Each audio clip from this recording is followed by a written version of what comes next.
السلام علیکم دوستانو، الله تعالی مو جوړ او روغ لره. دوستانو د پریشانی د مشکلاتو د دفع کولو لپاره نن یو نهایت آسان عمل له تاسو سره شریک کوم. که هر انسان په زندگی کې مشکلات پریشانی لري، کاغه د رزق لاري وي، کاروبار نه وي، روزګار نه وي، پیسې مال او دولت نه وي، انسان یې په پریشانی کې مبتلا کړي. انسان په پریشانی کې اخته وي او د بل قرضداري ور باندې وي او د بل پور ور باندې ټایم وخت پوره سوی وي، د هغه د برابرېدلو لپاره له د سره څه نه وي چې دغه حق ورکي او دای پریشان وي چې اوس به کوم څه، یعنی د روزګار هم نه وي، کاروبار هم نه وي، کور کې هم پیسو ته ضرورت وي، وګوله ډوډۍ باندې وس او قدرت نه لري، نو بیا به د بل قرضداري څنګه ادا کړي؟ له دې پریشانی څخه به الله تعالی تاسو خلاص کړي د یوې وظیفې په برکت سره.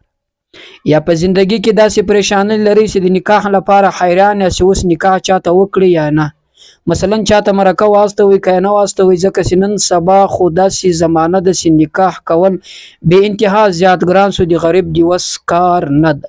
100 لکه 15 لکه نو دا د انسان په وس کې راځي نه.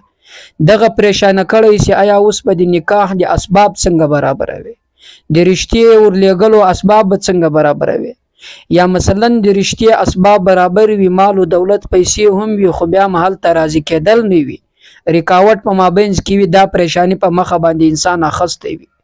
د دې پریشانی د حل کولو لپاره عزیزانو دوستانو دا یو نهایت مجرب عمل ده. یو ځل واز مو ان شاء الله بیا به بار بار کوي، دعاګانې براته وکړي کچیر دا یو وظیفه تاسو وکړه. یا په زندگی کې د اولاد په مصیبت، د اولاد په پریشانی اخته یاست، مثلا داسې پریشانی وي چې اولاد دی وي بیلاری وي، صالح نه وي، نصيحت ورته کوي، بیا هم پر لار نه د سره ځي، سکول ته نه ځي، سبق ته نه ځي، مدرسې ته نه ځي، مکتب ته نه ځي، یو لار هم نه وړي، له لوفرانو بدو خلکو سره ناجایز تعلقات ساتي او ناروا مجلساتو کې شرکت کوي. خو تاسو تر وس بهار د سیدای رامون کې لهغه ان شاء الله دا پریشانی به الله تعالی درته ختم کی، الله تعالی به هغه زوی در صالح او نیک. یا مثلا په کور کې بیماری لري، نه جوړان یا کوروالا ده یا خاوند ده یا بل زوی ده یا بل قریب د پلار مور چارڅو کې هغه نه جوړي، په پریشانی کې تاسو مبتلا کړی یاست، ان شاء الله دا پریشانی به الله تعالی د دې وظیفې په برکت سره ختم کړي. دا سي انسان نشته چې پریشان نه ور باندې، خو بیا د پریشانو مقابله کول هم د انسان یو داسې کار د مثلا په زندگی کې د پریشانو یو مقابله کوي. اکثر وخت کله یو انسان ته پریشانی، مشکلات، مصیبت ورسیږي، تاوان سره مخ شي، نو دی بیا د حالات او تبد رد وایي، یا خپل ځان یا انګيري یا بل چا انګيري. نو ټول عمر باید سړی انسان داسې کارونه کوي ځکه چې د پریشانی د الله تعالی له طرفه، مصیبت سره راځي د الله تعالی له طرفه ده. په دې کې انسان لره بیا خیر په پسې ده.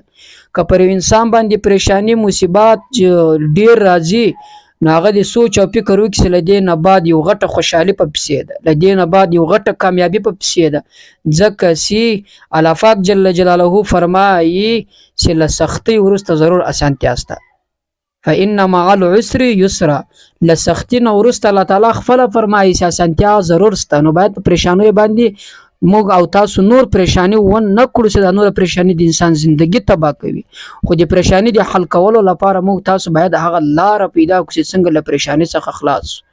یا انسان باندې یو پریشانی راځي بل ختميږي، یو ختميږي بل راځي، یو ختميږي بل راځي، یا یو مصیبت زی بل راځي، یا یو کار کې نقصان بل کې راځي، یو نقصان څخه خلاصيږي پر بل نقصان باندې پیکيږي.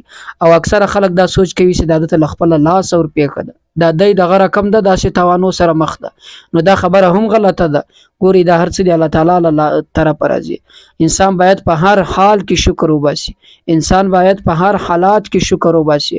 دا ټول دی الله پاک جل جلاله له طرفه پر انسان باندې راځي. یعنی انسان ته مثلا الله تعالی اولاد نیر کړي، پریشان وي، اولاد نه کی یا نارینه یا زنانه د دې پریشانې د حل کولو لپاره هم دوستانو مجرب آسان عمل ده. دوستانو وخت منځای کوم وظیفه درته کوم، دا داسې وظیفه ده چې ابوبکر صدیق رضی الله عنه نبی علیه الصلاۃ والسلام کله چې په غار سور کې سره ملګری وو، مثلا هغه سخت حالت پر دی باندې رالی، له کفارو څخه فټ کړل سو او له کفارو څخه ولاړو هجرت یې وکړي. نو بیا نبی علیه الصلاۃ والسلام دی ابوبکر صدیق رضی الله عنه د تسلیت لپاره دا تور ویل. او نبی علیه الصلاۃ والسلام خو هغه غیرتمن شخص تیر سوی د چې دغه غیرت نه پیچا کستنه به پیدا شي. پر نبی علیه السلام باندې غیرت تمام، پر نبی علیه السلام حسن اخلاق، تقوا، بزرگی او سخاوت دا ټول پر نبی علیه الصلاۃ والسلام باندې تمام. نو هغه قسم دا وظیفه ویل. دوستانو دا وظیفه دا د مثلا چې کم وخت پریشانی درته مخ سوله پریشانی سره 300 واره دا وظیفه کوه 300 په سر او پای کې 3 واره درود شریف وای دغه نه بعد دا وظیفه کوه او بیا دعا کوه. دعا دا ده ولا تحزن ان الله معنا، یعنی ته مخه پکېږه او بکر صدیق صاحب ته ویل ته مخه پکېږه الله تعالی له موږ سره. نو تاسو هم دا وظیفه کوئ خپکیږئ ما الله تعالی زموږ او تاسو ملګری ده. الله پاک جل جلاله خپل بنده یوازې هیڅ کله نه پریږدي. الله تعالی د خپل بنده مرسته کوي. الله تعالی د خپل بنده کومک ضرور کوي کچیر بنده یقین پر الله باندې مضبوط کړي.